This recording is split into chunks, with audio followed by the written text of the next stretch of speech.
Out of the collier's courage and skill and sweat and brawn.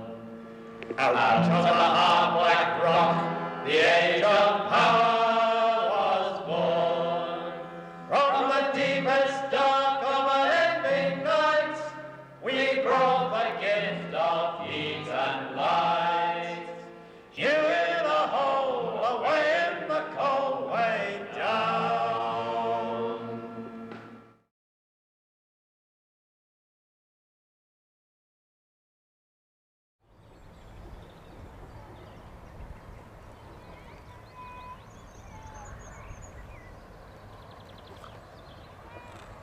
Generation before mine, I would say probably almost everybody worked either in mining or in related industries.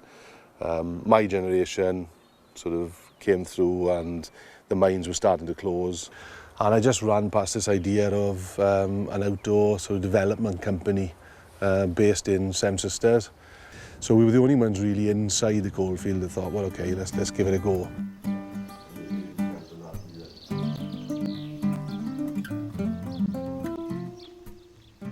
We do everything from climbing, caving, canyoning, kayaking, or mountain biking. We do pretty much everything. It is seasonal. I mean, more people do want to go in the outdoors during the drier, warmer periods of the year.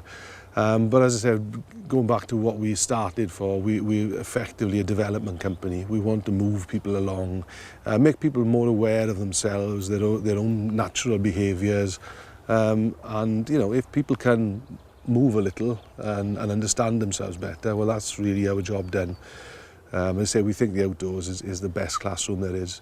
If we delivered some of our management programs to our clients in a stuffy hotel room somewhere on a motorway somewhere, the result would be nothing like doing exactly the same sitting under this tree here. You know, it just opens people's minds. They think differently. They think more freely, I think, is what we get out of it.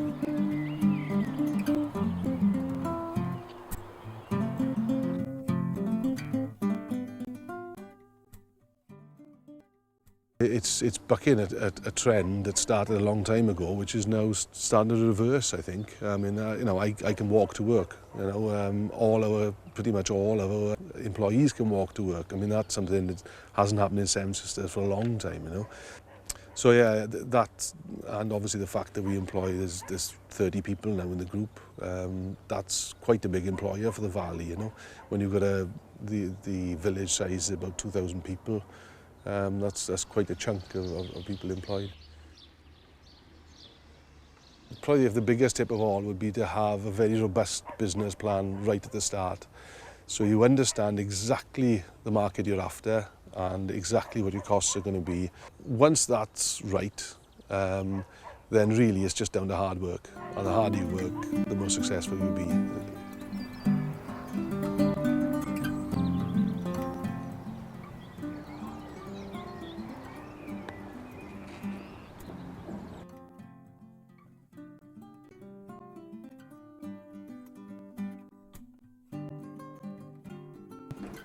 The Glencorrich Ponds are a community project that was set up in 1989 by a group of concerned members of the community who were worried about the decline of the area, and we'd already lost the coal mine in 1971.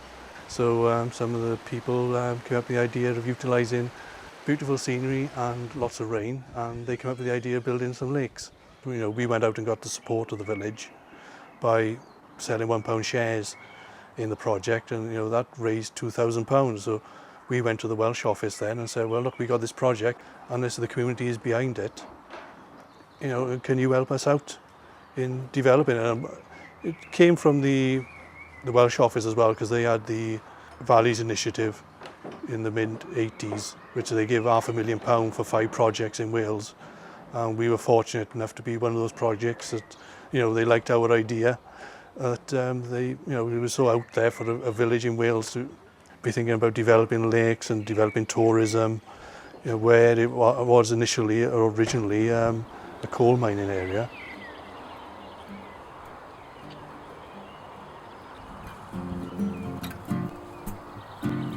We've developed caravan park, little community businesses, but the biggest project we done in 2006 was the development of a mountain bike centre.